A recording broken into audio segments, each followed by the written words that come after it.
মাংসটো খাইকে কোৱাচোন মাংসটো কেনেকুৱা লাগিছে কি খবৰ আশা কৰোঁ ভালে আছে ময়ো ভালে আছোঁ আজি আপোনালোকৰ কাৰণে এটা নতুন ভিডিঅ' লৈ আহিছোঁ বাঁহ গাজৰ লগত গাহৰি মাংসৰ ৰেচিপি সকলোৱে জানে বাঁহ গাজ আৰু গাহৰি মাংস বনাবলৈ তথাপি মোৰ ষ্টাইলত মই কেনেদৰে বনাওঁ এই ভিডিঅ'টোৰ জৰিয়তে আপোনালোকক দেখাব বিচাৰিছোঁ ভিডিঅ'টো স্কিপ নকৰিব আৰু এণ্ডলৈ চাব বলকচোন বনাওঁগৈ আজি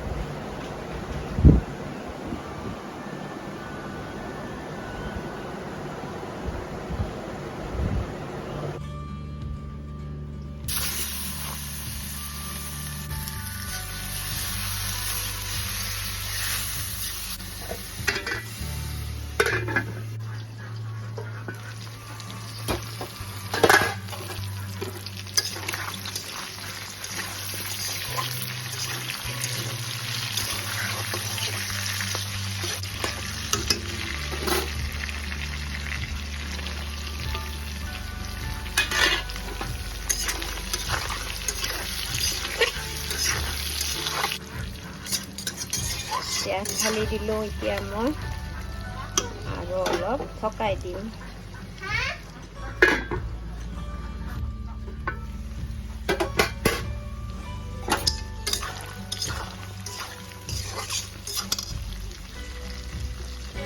আলু টুকুৰা দি দিওঁ আলু নিদিলেও আপোনালোকে বনাব পাৰে আলুটো নিদিয়াকৈও বনাব পাৰে স্কিপ কৰিলেও হয় মই ভাল পাওঁ আলু খাই অলপ সেইকাৰণে আলু ঢালি দিছোঁ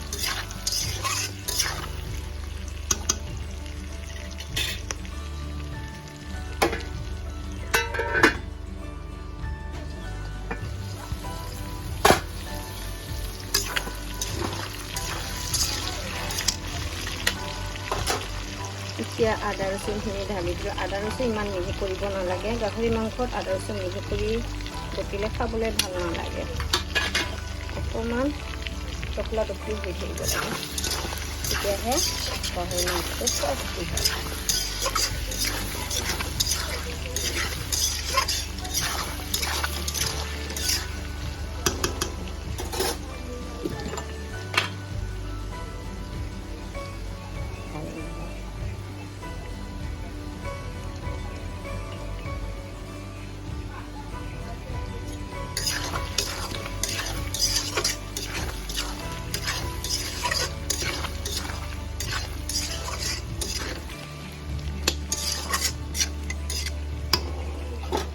আৰু এবাৰ ঢকাই দিলোঁ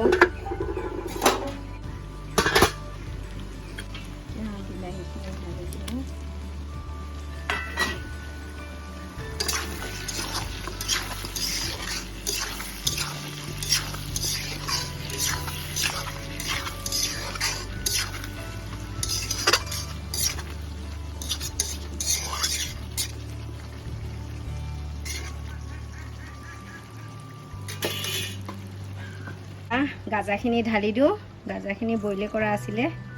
ঢালি দিওঁ কেঁচা গাজা বইল কৰি থৈছিলোঁ ৰাতিতে ঢালি দিলোঁ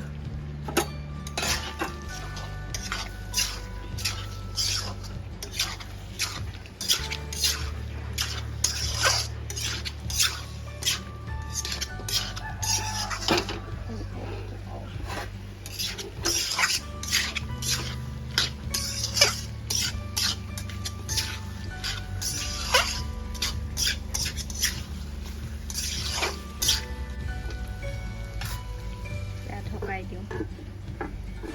5 মিনিট ঢকাই ৰাখোঁ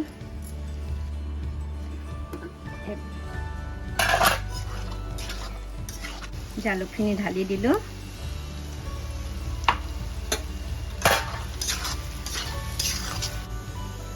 ধনিয়া পাত দি দিলোঁ আমাৰ বাঁহ গাজ আৰু গাহৰি মাংস ৰেডি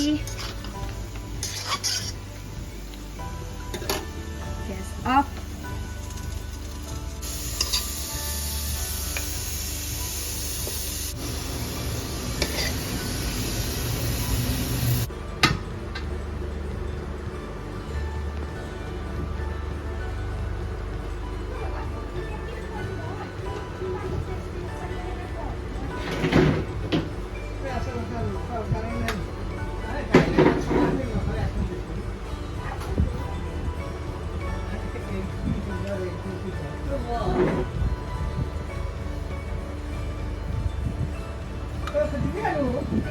ফ্ৰাই আজি দুপৰীয়া আহাৰ স্পেচিয়েল ছানডে স্পেচিয়েল আহাৰ দালি বাঁহগাজ গাহৰি বেঙেনা ফ্ৰাই ভাত জলকীয়া এইটো মোৰ দেউতাক খাবলৈ দিছোঁ গাহৰি মাংস খাই কেনেকুৱা লাগিছে দেউতা বহাচোন মাংসটো খাইকে কোৱাচোন মাংসটো কেনেকুৱা লাগিছে স্পেচিয়েল লাগিছে ভাল হৈছে সঁচানে মিছা ভাল হৈছে ভাল হৈছে ন